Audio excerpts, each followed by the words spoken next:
இப்போ நம்ம குடும்பத்தில் இருக்கோம், யாருக்காவது நமக்கூட மனஸ்தாபம் இருக்கலாம், அவன் கூட சண்டையாக இருக்கலாம். இனி ஜென்மத்துக்கு அவன் கூட பேசக்கூடாது. அவன் என்ன கஷ்டப்பட்டாலும் நான் பார்த்து சிரிப்பேன், நான் அவனுக்கு எந்த உதவியும் செய்ய மாட்டேன் அப்படின்லாம் நம்ம வைராக்கியம்லாம் இருப்போம். ஆனால் நிஜத்தில் அப்படி இருக்கக்கூடாது. ஆனால் இருக்கிற சூழ்நிலையை உண்டாக்கிடுறாங்க, அது வேறு விஷயம். அப்படிலாம் இருக்கிறோம். அப்போ ஒருத்தர் ரொம்ப சிரமப்படுறான் அப்படின்னா நம்ம என்ன சொல்லுவோம், சனியன் போய் தொழுது விடு, இப்படியே நாசமாக போய் அழிஞ்சு ஓட்டும், நமக்கு தொல்லை மிச்சம்டா சாமி அப்படின்லாம் நம்ம சொல்கிறோம். அல்லது நம்ம பக்கத்து வீட்டுக்காரன் எவனா சண்டை போட்டுக்கிட்டே இருந்தான், நம்மக்கிட்ட சொல்கிறான், அவனுக்கு ஏதாவது ஒன்று அடிபட்டு படுத்துட்டா என்ன சொல்லுவோம், அப்பாடா இப்படியே கிடக்கட்டும்டா சாமி, அவனுக்கு புத்தி வரும், இந்த இதில் இருக்கட்டும் அப்படின்னு நம்ம சொல்கிறோம்.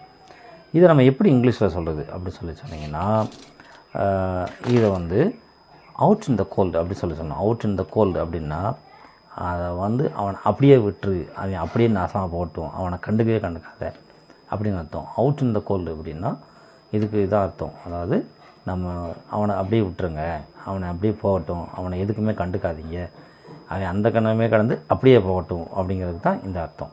தேங்க்யூ.